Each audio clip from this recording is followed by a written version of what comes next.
RNK Kitchen YouTube නාලිකාවට ඔයාලව ආදරයෙන් පිළිගන්නවා.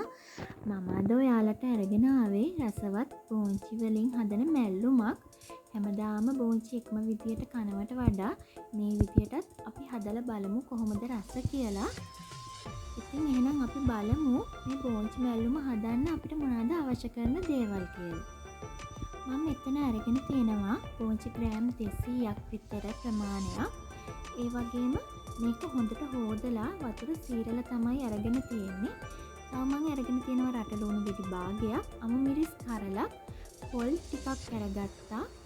මේක මම බ්ලෙන්ඩර් කරලා තමයි ගත්තේ. ඔයාලට බ්ලෙන්ඩර් එකක් නැත්නම් වංගෙඩිය කොටලා අරගන්න පුළුවන්. අපි දැන් මේ බෝංචි ටික හීනියට කපා ගමු. අපි හදන්නේ මැල්ලුමක්. ඒක නිසා අපේ මේ කපන જાති කොච්චර හීනි වුණත් ප්‍රශ්නයක් නැහැ. හොඳටම සිහින් වෙන්න අපි මේක කපා ගන්න ඕනේ මේ ටික.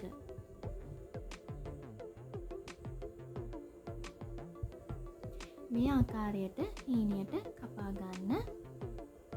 දැන් මම රටලුණු ගෙඩි භාගෙත් ඒ වගේම හීනියට කපා ගන්නවා.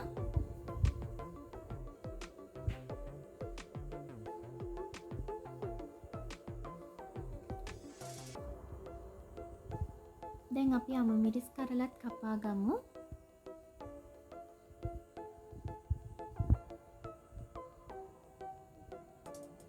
හරි, ඉතින් දැන් මම එළවලු ටික කපලා ඉවරයි. අපි දැන් එහෙනම් මැල්ලුම පිළියෙල කරගමු. මම පෑන් එකක් ඉතිරි තියාගෙන ඒකට බෝංචි ටික එකතු කරගන්නවා.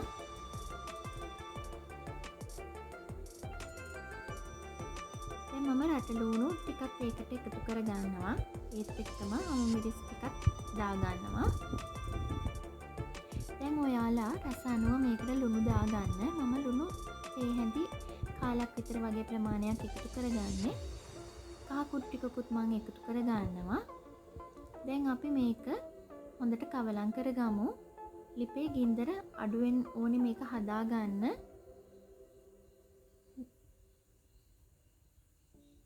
මේක තෙතමනේ හිටින්න තියාගන්න ඕනේ. හැමතිස්සෙම වේලෙන්න දෙන්න එපා. ඒකින්ද ලිපේ ගින්දර අඩු කරගන්න. මගේ බෝංචි ටික දැන් මැලවිලා තියෙන්නේ. හොඳට මම ඒකට බ්ලෙන්ඩර් කරගත්ත පොල් ටික එකතු කරගන්නවා. එකතු කරගෙන හොඳින් කවලම් කරගන්නවා. දැන් මම මේකට ගම් මිරිස් පොඩි ටිකකුයි කෑලි මිරිස් ටිකකුයි එකතු කරගන්නවා. කෑලි මිරිස් එකතු කරගන්න එක අනිවාර්ය නෑ. ඔයාලා කැමති නම් විතරක් එකතු කරගන්න. ඊට පස්සේ අපි මේක ටික වෙලාවක් කවලම් කරගමු. හරි, දැන් මගේ බෝංචි මැල්ලුම පිළියෙල වෙලා තියෙන්නේ. මේක පිළිගන්නන්න පුළුවන්.